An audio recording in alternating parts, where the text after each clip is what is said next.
Alright, everyone. So, I haven't done a book tag in a little while. I think it's been at least a few months, maybe a couple.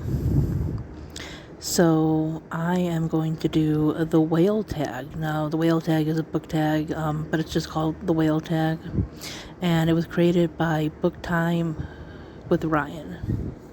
And I'm going to say now that I am going to tag anybody that watches my channel. If you watch this, you are officially tagged by me. So, question 1, and I'll probably forget the questions as I go, or numbers, but oh well. Question number 1 is blue whale. Blue whales are the largest, heaviest animals on Earth, ever. What's the longest book you've read or want to read? Or what's the heaviest subject you've read about? So I think the longest book that I've read, and I listened to it on audio, would be Winter by Marissa Meyer. It is the last of the main books of the Lunar Chronicles, because there's like Wires and Nerve, and then there's like the prequel kind of novella and Stars Above, but that's like out of the main books, like the last of it. And when I looked it up, it was like 800 and something pages. The book that has the heaviest subject would probably be The Lovely Bones. That dealt with quite a heavy subject, but it was very sad and beautifully written, but very disturbing, kind of dark topic. Number 2 is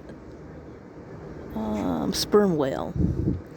They routinely dive to a depth of 2,000 feet to feed on squid, but they can go as far as 10,000 feet. What book has motivated you to look deeper into a subject or a situation? And for that one, I'm gonna just say dystopian books in general. They kind of make you question how bad things can go, or just how blind we might be to some things that are kind of, I guess, candy coated in a way. Because not all dystopians are like Hunger Games, kind of thing. Hunger Games, 1984, Animal Farm kind of thing. There are ones that are like The Giver, that kind of present itself as a utopian kind of thing.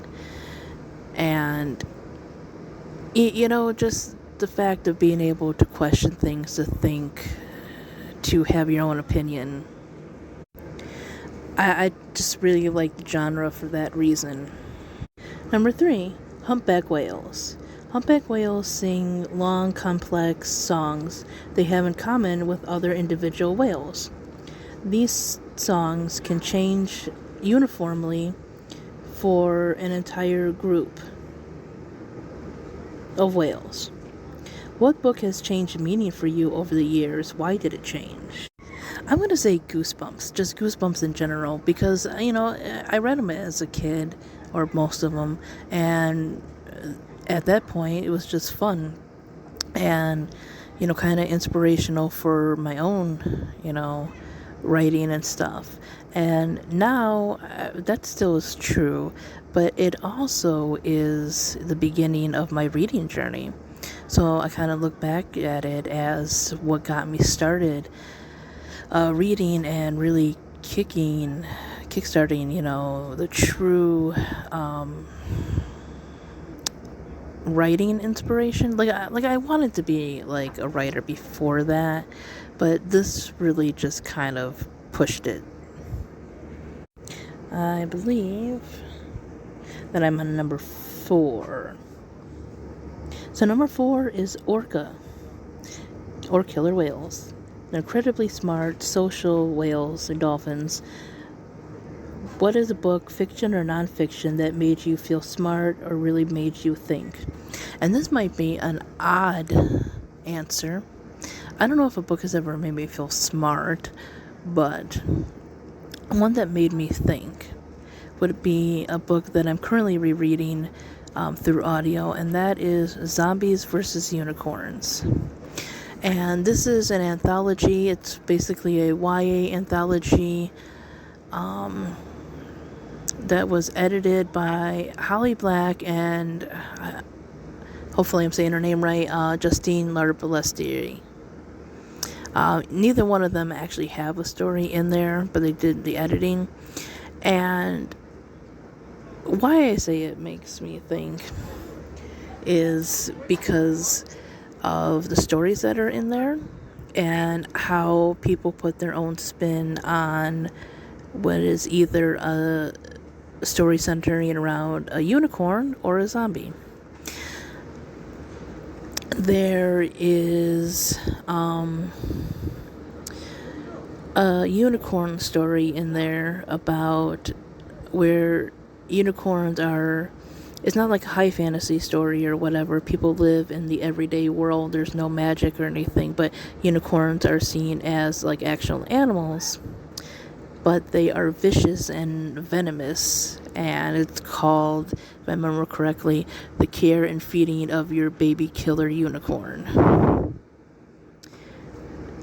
Also, Bougainvillea, I think that's how you say that. It's probably my favorite story, or at least my favorite zombie story in the book.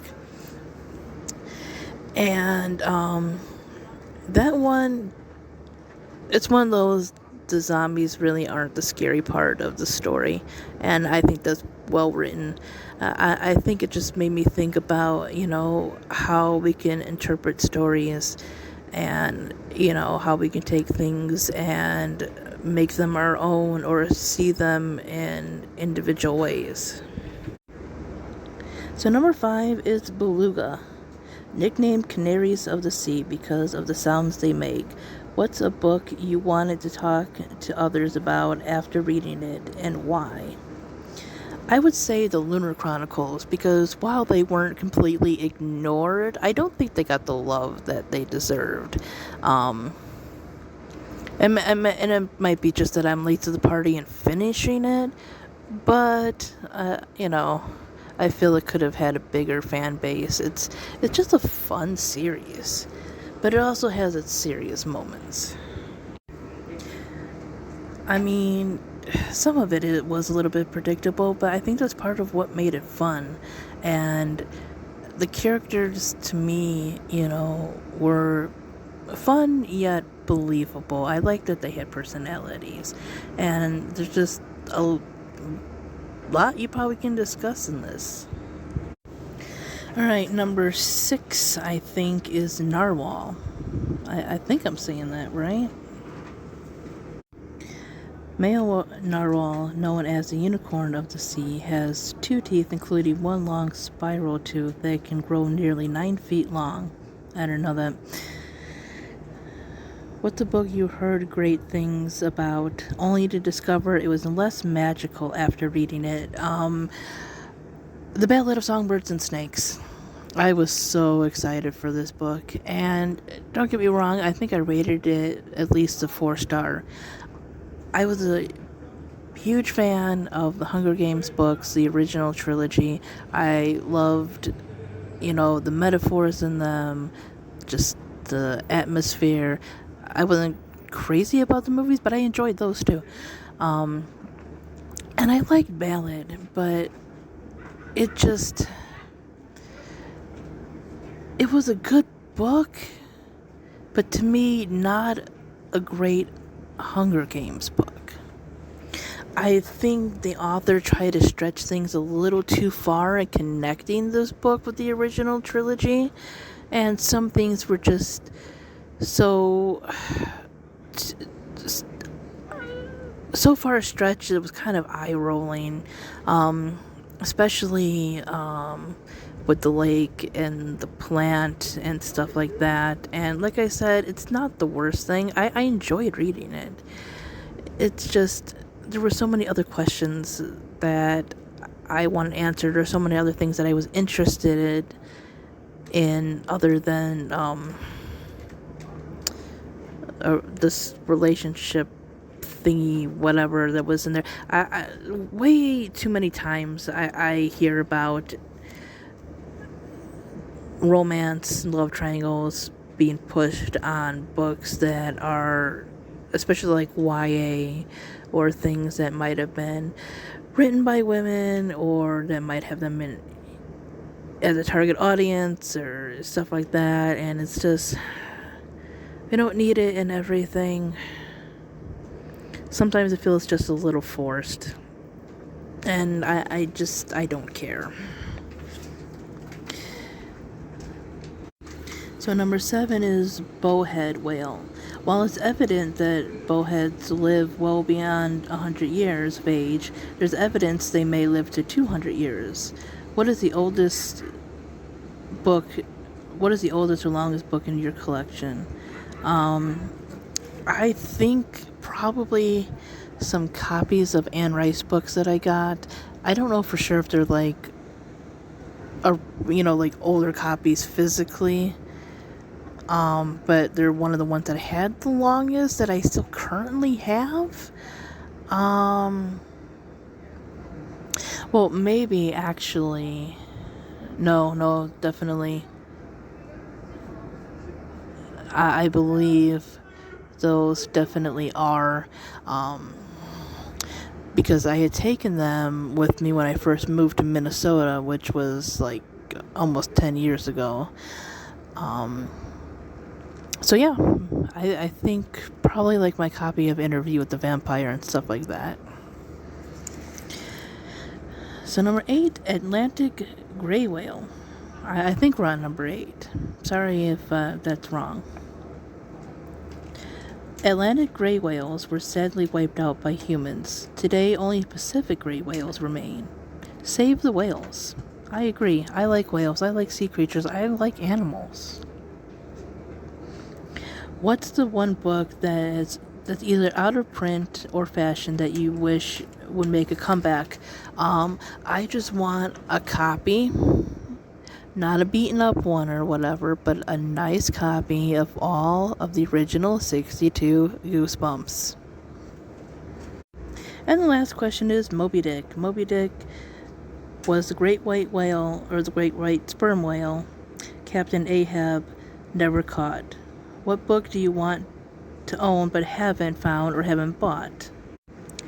What's stopping you from hooking that book? Money. Money is what's stopping me. Money and space and just time to shop for books. Nothing specific. I would say just books with alternate covers than what I have. Because like the Hunger Games has really cool books, like especially from like other countries and stuff. Some of them just look fun and artistic. I already have 2 copies of Looking for Alaska, but I think there's like another one. So yeah, Hunger Games, John Green books. And the other, or the newer Lunar Chronicles, because they like redid the covers.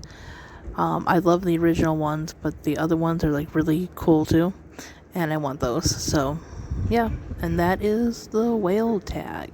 Hope you enjoyed, and talk to you later.